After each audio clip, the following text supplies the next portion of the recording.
একজন গৃহবধূ হিসেবে আমার এই ছোট্ট সংসারে অনেক দায়িত্ব, সেই কারণে হাতে অল্প সময় থাকলেও সময়ের মধ্যেই প্রত্যেকটা কাজ সুন্দর করে গুছিয়ে করে নিই। তো চলো আজকের ভিডিওটা এখান থেকে স্টার্ট করছি। আশা করছি আজকের ভিডিওটাও তোমাদের প্রত্যেকের খুবই ভালো লাগবে। Hello everyone, good morning, welcome back to my channel. আশা করছি সকলেই খুব ভালো আছো। বীরভূম জেলার ছোট্ট একটা শহর থেকে আমি সুধা আবারও চলে এসেছি নতুন দিনের নতুন আরও একটা ব্লগ নিয়ে। তো সাথেই থাকো আমার, আশা রাখছি আজকের ব্লগটাও তোমাদের খুব ভালো লাগবে। সকাল টাইমে আজকে হচ্ছে বৃহস্পতিবার, ঘড়ির কাঁটায় বাজে মোটামুটি ওই 7:30। আমি কিন্তু দেখো স্নান টান সেরে নিয়েছি। তবে আজকে বলে রাখি, হাজব্যান্ড যেহেতু বাড়িতে আছেন তাই কিন্তু আমার একটুখানি হেল্প করে দিয়েছেন। ঝাঁটটা কিন্তু এই যে কমপ্লিট করে দিয়েছেন। আর দেখো আমি এদিকে স্নান টান সেরে নিয়েছি। বাইরের দেখতেই পাচ্ছ বৃষ্টির একটু ওয়েদার। তো দেখো এদিকে তো আমি স্নান সেরে একদম রান্নাঘরে কেন এসেছি বলো তো? হাজব্যান্ডের কিন্তু একদম সকাল সকাল খিদে পেয়ে যায়। তো ব্রেকফাস্ট হিসেবে সকাল সকাল আমার এমন কিছু বানানো হয়নি, তাই দেখলাম যে ফ্রিজের মধ্যে বাটার ছিল আর এদিকে ব্রেড ছিল। তো ভাবলাম যে আজকে ব্রেড আর বাটার দিয়েই একটু টিফিনটা সারানো হোক। আর ওইদিকে কিন্তু হাজব্যান্ডকে বলেছি যে এটা আমি কমপ্লিট করে দেওয়ার পরে তুমি ডিমটা একটু সিদ্ধ করে নিও, কেন কি দেখো আজকে তো আমি এদিকে পুজোটা দেবো, তাই না? সেই কারণে স্নান টান সেরে এটা আমি এখন হাত দেবো না। তো উনি বললেন ঠিক আছে, কোনো ব্যাপার নয়। তো চলো এই যে যেটুকু এগিয়ে দেওয়া তো সেটা এগিয়ে দিই। আর আমাদের বাড়িতে প্রত্যেকেই জানো তো ব্রেডটা একটু ভালোভাবে সেঁকা খেতেই পছন্দ করি। তাতে যদি ব্রেডটা একটু মুচমুচে হয়ে যাক আর একটু যদি লেগেও যাক তাহলে কোনো ক্ষতি নেই। তবে কি বলতো, এই কাঁচা কাঁচা ব্রেড আমরা একদম খাওয়া পছন্দ করি না। দেখতেই পাচ্ছ উল্টে পাল্টে নিচ্ছি, একটু হয়তো সেঁকতে সেঁকতে পুড়েও যাচ্ছে। তবে এটাতে আমাদের কোনো সমস্যা নেই। তবে একটু যদি নরম নরম ব্রেড হয় না তাহলে কিন্তু আমরা কেউ খেতে পছন্দ করি না। তাতে আমাদের কেন জানি না একটু মনে হয় হজমের সমস্যা হয়। তো দেখতেই পাচ্ছ এদিকে কিন্তু দুই পিঠ উল্টে উল্টে এই যে কাঁসার থালার মধ্যে নিয়ে নিচ্ছি। আর আমার হাজব্যান্ড কিন্তু সব দিনই ভাত হোক, মুড়ি হোক কিংবা যে কোনো টিফিনের আইটেম হোক না কেন কাঁসার থালার মধ্যেই খেতে বেশি পছন্দ করেন।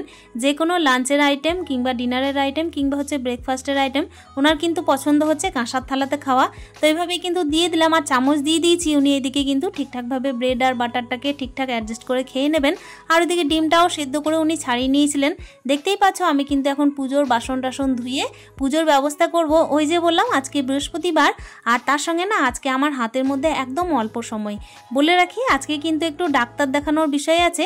তো সেই কারণে আমাকে এদিকে 12টার মধ্যেই ছুটতে হবে।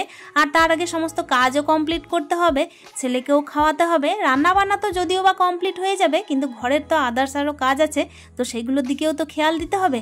তাই চিন্তা করলাম চট জলদি দেখো পুজোটা দিয়ে ফেলি। আর এই যে তুলসী গাছের দেখতেই পাচ্ছ এদিকে কিন্তু পাতা তুলি না আমি। তুলসী গাছে যে মন্দিরে পাতাগুলো একটু একটু মানে ঝরে পড়ে, তো সেগুলোকে নিয়ে নিই। আর তাছাড়াও যে ছোট ছোট গাছগুলো আমি অন্য টবে লাগিয়েছি, তো সেখান থেকে তুলসীর পাতাগুলো নিয়েছি। আর এখন দেখতেই পাচ্ছ এই যে ফুল তুলে নিচ্ছি। আজকে জানো তো ক্যামেরাটা সেট করতে এতটাই সমস্যা হচ্ছিল যে কি বলবো, বৃষ্টিও পড়ছে ঝিরিঝিরি। আবার কি বলতো, ক্যামেরাটা একটুখানি মানে সাবধানে একটু মানে নিয়ে বের করা। এইভাবেই কিন্তু আজকে দেখতেই পাচ্ছ বাইরের কাজগুলোকে করেছি। আর এইদিকে দেখো পুজোর ঘটও সাজিয়ে নিয়েছি। হাজবেন্ড কিন্তু জলে ভিজে ভিজেই পান আর কলাটা এনে দিয়েছিলেন। যাই হোক না কেন আমার সুবিধাই হয়েছে। আর সমস্ত দেবী দেবতাদেরকে দেখতেই পাচ্ছ ফুল টুল দিয়ে একদম পুজোটা আমি দিয়ে ফেলছি। আজকে কিন্তু জানো তো ওই যে কলা ছাড়া আর কোনো কিছু আনা হয়নি। আসলে মিষ্টির দোকান যাওয়া কিন্তু একদম হয়নি। আমাদের যেখানে মিষ্টির দোকান সেখানে কিন্তু প্রচুর পরিমাণে জলে একদম জমা অবস্থা, মানে পেরিয়ে যাওয়ার মতো পরিস্থিতিই নেই। মোটরসাইকেল, সাইকেল কিংবা হেঁটে যাওয়া খুবই অসুবিধা, জানো ওখানে ডোবার মতো জল জমে আছে। সেই কারণে যা ছিল ঘরে সেই দিয়ে পুজো দিলাম। আর ফলের দোকান তো চোখের সামনেই থাকে, তো ওখান থেকে পান কলাটা আনতে সুবিধা হয়েছে। তো চলো আমি কিন্তু মা লক্ষ্মীর পুজোটা দিয়ে ফেলেছি। এরপর চলে এসেছি দেখো রান্নাঘরে। আর ওই যে শুরুতেই বলেছিলাম একজন গৃহবধূ হিসেবে কিন্তু আমার অনেক অনেক দায়িত্ব। শুধুমাত্র ঘরে পুজো পাঠ ছাড়াও রান্নাবান্না ছাড়াও কিন্তু আমাকে সবার খেয়ালটাও রাখতে হয়, তাই না? সেই কারণে দেখতেই পেলে স্নান টান সেরে ওইদিকে ওদের টিফিনটাও সারিয়েছি, তার সঙ্গে গোপাল সোনা সেবা দিয়েছি আর অন্যান্য ভগবানদের সেবা দিয়ে একেবারে দেখো রান্নাঘরে চলে এসেছি। এদিকে সংসারে কাজকর্ম অনেকটা এগিয়ে ফেলেছি। আর এখন দেখতেই পাচ্ছ এইদিকে আমি প্রেসার কুকারের মধ্যে অরহর ডাল বসাচ্ছি। আর ওইদিকে না হাঁড়ির মধ্যে আমি ভাতটাও করে নেব।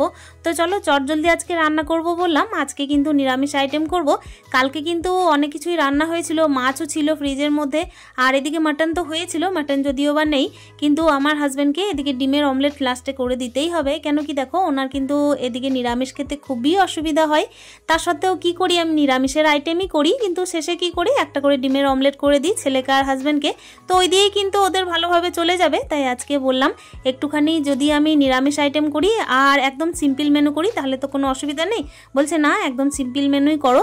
তো ভাবলাম অরহর ডাল করব আর এইদিকে একটু পোস্ত করব, মানে একটু টক পোস্ত, ওই কাঁচা আমড়া দিয়ে একটু পোস্তটা করব আর তার সঙ্গে আলু সিদ্ধ করব আর ডিমের অমলেট করব। এই দিক দিয়ে জানো তো আমার ছেলে আর হাজব্যান্ডের কোনো সমস্যা নেই, একটা করে যদি ডিমের অমলেট করে দেওয়া হয় না তাতে যে কোনো তরকারি হলেই কিন্তু খেয়ে নেবে।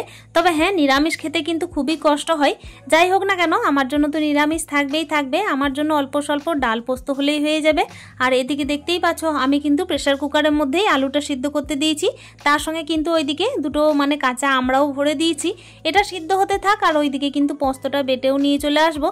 আজকে হাতের মধ্যে একেবারে বলতে পারো অল্প সময়, কেন কি দেখো তার আগে কিন্তু ছেলেকে স্নান করাতে হবে, আবার খাওয়া দাওয়ারও ব্যাপার আছে। তার কারণে চিন্তা করেছি যে ছেলেকে একদম কিন্তু রেডি করিয়ে মাদের বাড়িতে দিয়ে আসবো, তারপর কিন্তু আমি আর হাজবেন্ড যাবো একটুখানি ডাক্তার দেখাতে। আসলে 2 দিন যাবো তো আমার শরীরটা ভালো চলছে না, তো সেই কারণেই।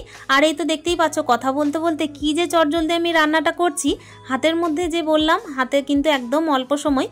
এদিকে দেখো রান্না বান্না করতে করতে একদম দেখো ডালটাকেও ফোড়ন দেওয়া হয়ে গেছে। আর ওইদিকে আমি যে আলুগুলো সিদ্ধ করব বলেছিলাম, তো প্রেসারের মধ্যে কিন্তু আলুটাও সিদ্ধ করে ফেলেছি। আর দেখো আমাদের মতো গৃহবধূদের জানো তো শুধুমাত্র রান্না বান্না করলেই চলে না, ঘরটাকেও একটু মেনটেনেন্স করতে হয়। রান্না বান্না করার পর রান্নাঘরটাকে পরিষ্কার পরিচ্ছন্ন রাখা, তার সঙ্গে বিষয়টা হচ্ছে বিছানাপাতি একটুখানি গুছিয়ে পরিপাটি করে রাখা, এগুলোই আমাদের ধর্ম, তাই না? আর এগুলোকে ভালোবেসেই করে থাকি, তো ওই কারণে প্রত্যেক দিনের কিন্তু রুটিনে দেখবে এগুলো অটোমেটিক আমাদের রক্তে চলে এসেছে। আমরা কিন্তু আলাদাভাবে করব বললে করি না, এগুলো আমাদের সময়ের মধ্যে যা থাকে সেই সময়ের মধ্যে আমাদের করেও নিতে হয়। কথা বলতে বলতে জানো তো আমাদের বাড়িতে আর কি এক কাকু এসেছিলেন, উনি কিন্তু এই যে গাছের খেজুর আর এইদিকে উচ্ছে আর হচ্ছে কুদরি, এই 3টে জিনিস কিন্তু নিয়ে এসেছিলেন। তো টাটকা দেখলাম তাই অল্প স্বল্পই ছিল আর বিশেষ কিছু ছিল না, তো ওইটাই আমি কিন্তু নিয়ে নিলাম। খেজুরগুলো একদম দেখো দেশি খেজুর, ছোটোবেলায় এই খেজুরগুলো আমি খুবই খেতাম, তাই চিন্তা করলাম খেজুরটাকে ধুয়ে কয়েকটা খাওয়া যাক না। আর ওইদিকে যে কুদরিটা ছিল আর হচ্ছে তোমার উচ্ছেটা ছিল সেটাকেও কিন্তু আমি ফ্রিজের মধ্যে ধুয়ে ভরে দেবো, তার আগে জলটা ঝরিয়ে নিতে হবে, সেই কারণে দেখতেই পাচ্ছ ভালো করে আমি এদিকে পরিষ্কার করে নিচ্ছি। এখন হয়তো এই 2 দিন হাজবেন্ড বাড়িতে আছেন তাই, তাছাড়া কিন্তু দেখো তোমরা আমাকে দেখতেই পাও যে একজন গৃহবধূ হিসেবে কিন্তু আমার সংসারে অনেক অনেক দায়িত্ব। সংসারে অনেক অনেক দায়িত্ব বলতে গেলে কি শুধুমাত্র সংসারে কাজকে বোঝায়, তাছাড়াও কিন্তু আমার এই ছোট্ট একটা সংসারে ঘরে বাইরে অনেক অনেক দায়িত্ব।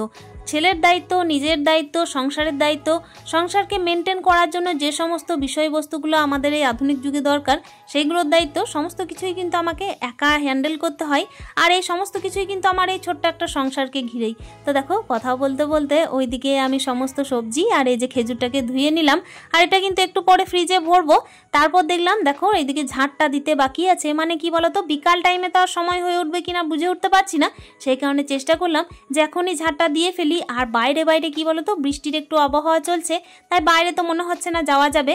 অনেক কিন্তু জামা কাপড় ইদানিং হচ্ছে কি শুকাতে একটু কষ্ট হচ্ছে, তবে চেষ্টা করছি ওই সিঁড়ির মধ্যে কিংবা বারান্দার মধ্যে একটু মিলে মিলে শুকিয়ে রাখার। আসলে কি বলতো জামা কাপড়গুলোর দিকেও না খেয়াল দিতে হচ্ছে এই বর্ষার টাইমে। কত কত যে চিন্তা, কত কত যে দায়িত্ব, হিসাব মতো কিন্তু দেখতে গেলে এগুলো একটা ছোট ছোট কাজ, কিন্তু প্রত্যেকটা কাজকে ঘিরেই কিন্তু সংসার। আর এই সংসারকে মেনটেন করতে গেলে এক একটা খুঁটিনাটি জিনিসে কিন্তু চোখ রাখতে হয়। চোখ না রাখলেই দেখবে যে দিকটা চোখ রাখবে না সেই দিকটাই কিন্তু টলমলো করবে। আর হাজবেন্ড যখন এসেছেন 1-2 দিনের জন্য, তখন তো অতি অবশ্যই আমার ছোট ছোট বিষয়গুলো যেগুলো বাইরে বাইরে দেখা সেগুলোকে উনি দেখে দেবেনই দেবেন। আর তাছাড়াও দেখো ঘরের মধ্যে যে সমস্ত দায়িত্বগুলোকে আছে আর কি করার সেগুলোকে তো আমাকে দেখে নিতেই হবে, বাইরে বাইরের কাজগুলোকেও দেখে নিতে হয়।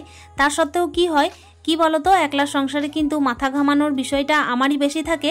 ওই কারণে একদিনের জন্য হাজবেন্ড এলে কিন্তু একদম বুঝতে পারে না কি করবে কি না, আমাকেই কিন্তু বুঝিয়ে দিতে হয়। বাইরে যেটুকু করার সেই বিষয়টাকেও আমাকে আরও ভালো করে আর কি অবগত করাতে হয়, তাছাড়া কিন্তু ওনার পক্ষে বুঝে ওঠা খুব সমস্যা হয়। আসলে পুরো বছরটাই যখন আমি মেনটেন করছি তখন ওই 1-2 দিনের জন্য এসে কিন্তু সামান্য বাজার করতে গেলেও একটু থতমত খেয়ে যান, এই আর কি।